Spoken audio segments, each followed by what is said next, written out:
शिक्षा में एआई को लेकर जानते हैं आजकल बहुत बातें हो रही हैं और ज्यादातर बातों में एक डर छिपा होता है। पर जरा सोचिए, क्या हो अगर एआई शिक्षकों के लिए कोई खतरा न हो बल्कि उनकी आज़ादी का एक जरिया हो। आज हम इसी हैरान कर देने वाले नजरिए को समझने की कोशिश करेंगे कि कैसे एआई असल में शिक्षकों को वो काम करने में मदद कर सकता है जिसके लिए वो बने हैं, यानी शिक्षा का मानवीय काम। और ये पूरा विश्लेषण JIS यूनिवर्सिटी कलकत्ता के pro chancellor doctor Neeraj Saxena के एक बेहतरीन लेख और उनके विचारों पर आधारित है। तो चलिए उनके इस नजरिए को गहराई से समझते हैं। अच्छा, तो ये पूरी बात एक बहुत ही दिलचस्प कहानी से शुरू होती है। एक मशहूर गेम शो कौन बनेगा करोड़पति में डॉक्टर सक्सेना शानदार खेल रहे थे, लेकिन फिर उन्होंने कुछ ऐसा किया जिसकी किसी को उम्मीद नहीं थी। उन्होंने जानते बूझते खेल बीच में ही छोड़ दिया। इसलिए नहीं कि उन्हें जवाब नहीं पता था, नहीं, बल्कि एक बहुत बड़ी वजह से। और यही कहानी आज हमारी पूरी बातचीत की नींव है। देखिए, गेम शो में लिया गया वो फैसला आज शिक्षकों के सामने खड़े एक बहुत बड़े विकल्प जैसा है। सवाल ये है कि क्या ज्ञान के इकलौते स्रोत बने रहने का खेल खेलते रहना है या फिर एक कदम पीछे हटकर कुछ ज्यादा बड़ा और ज्यादा सार्थक होने देना है।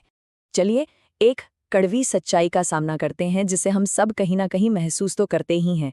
समाज में शिक्षण के पेशे को अब वो सम्मान नहीं मिलता जो शायद कभी मिला करता था। पर ऐसा हुआ क्यों? इसकी जड़ क्या है? डॉक्टर सक्सेना का मानना है कि इसकी वजह यह है कि हमने शिक्षकों का काम ही बदल दिया है। उनका काम दिमाग को विकसित करना था, लेकिन ये सिमट कर सिर्फ जानकारी रटाने और परीक्षा पास कराने के टोटके सिखाने तक रह गया है। और जब किसी शिक्षक का काम बच्चों को बस फॉर्मूले रटाना बन जाए, तो फिर समाज उस काम का सम्मान करेगा भी कैसे? देखिए, आज की दुनिया को ऐसे लोगों की जरूरत है जो मुश्किल सवालों पर सोच सके, विश्लेषण कर सके, जिनमें नैतिक समझ हो। लेकिन हम शिक्षकों से क्या करवा रहे हैं? बच्चों को सिर्फ तथ्य याद करवाना। ये एक बहुत बड़ा असंतुलन है। जो हमें चाहिए और जो हम दे रहे हैं, उसमें जमीन आसमान का फर्क है। तो यहाँ आकर ये सवाल खड़ा होता है ना कि जब कोई काम सिर्फ जानकारी देने लेने का खेल बनकर रह जाए, तो भला समाज उस काम का सम्मान कैसे करेगा? शायद यही इस पेशे के सम्मान में आई कमी की असली जड़ है। और यहीं पर कहानी में एक नया मोड़ आता है। यहीं पर एआई एक खतरे की तरह नहीं, बल्कि एक मुक्तिदाता की तरह सामने आता है। ये शिक्षकों को उस काम से आज़ाद करने का एक ज़बरदस्त जरिया है जिसे समाज अब उतनी अहमियत नहीं देता, और उन्हें वो काम करने का मौका देता है जिसकी आज दुनिया को सबसे ज़्यादा ज़रूरत है। कल्पना कीजिए काम का एक नया बंटवारा। एआई सारे रूटीन काम संभालता है, जैसे सिलेबस, तथ्य, कौन सा छात्र कैसा कर रहा है, उसकी ट्रैकिंग। और इससे शिक्षक क्या करने के लिए आज़ाद हो जाते हैं? वो उन चीज़ों पर ध्यान देते हैं जो सच में मायने रखती हैं। छात्रों को प्रेरणा देना, उनकी सोच को गहरा बनाना और सबसे ज़रूरी, उनके चरित्र का निर्माण करना। और ये हमें शिक्षण की एक बिल्कुल नई और बहुत ही शक्तिशाली तस्वीर की ओर ले जाता है। ये है गुरु की वापसी। एक ऐसी भूमिका जो सिर्फ जानकारी देने से कहीं कहीं ज़्यादा बड़ी है। जरा महाभारत के गुरु द्रोणाचार्य के बारे में सोचिए।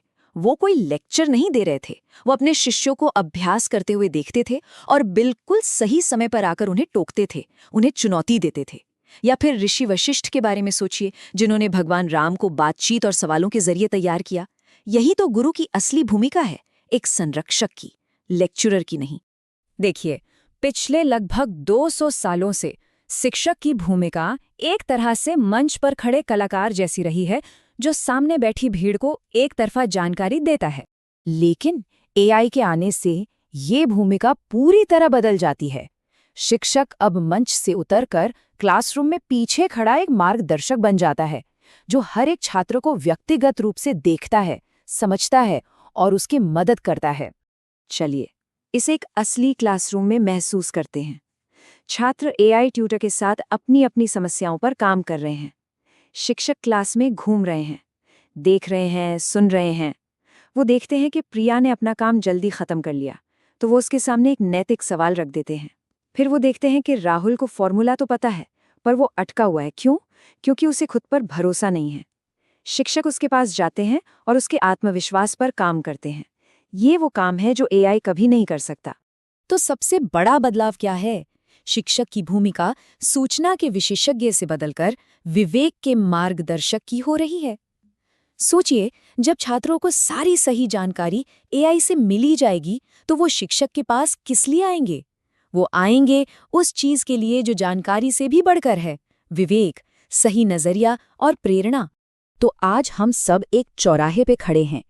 एआई को अपनाना सिर्फ एक तकनीक का विकल्प नहीं है, ये एक ऐसा विकल्प है जो न सिर्फ शिक्षा का भविष्य तय करेगा, बल्कि आज के शिक्षकों की विरासत को भी परिभाषित करेगा।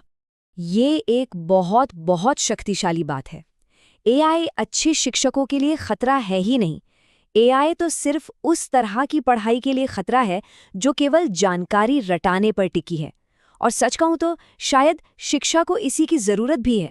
तो यहाँ से आगे के दो रास्ते बिल्कुल साफ हैं।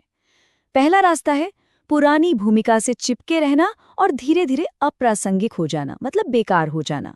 और दूसरा रास्ता है एआई को एक साथी की तरह अपनाना और वो काम करना जो कोई मशीन कभी नहीं कर सकती, यानी इंसानों को गढ़ना। जैसा कि डॉक्टर एपीजे अब्दुल कलाम ने कहा था, शिक्षण तभी सबसे नेक पेशा है जब हम वो सिखाते हैं जो सच में मायने रखता है। दिमाग को आकार देना, चरित्र को मजबूत करना और जिंदगी के बड़े सवालों पर रास्ता दिखाना, ये वो काम है जिसकी नकल कोई तकनीक नहीं कर सकती। और ये बात हमें वापस उसी गेम शो की कहानी पर ले आती है। क्या पता शिक्षकों की असली विरासत सबसे शानदार लेक्चर देने में है ही नहीं। शायद उनकी असली विरासत उस हिम्मत में है जब वो जानकारी देने की जिम्मेदारी से एक कदम पीछे हटते हैं ताकि उनके छात्र सच्ची शिक्षा और समझ की दुनिया में आगे कदम बढ़ा सकें। ये हार नहीं है, ये शिक्षकों की असली जीत है, उनकी असली विरासत।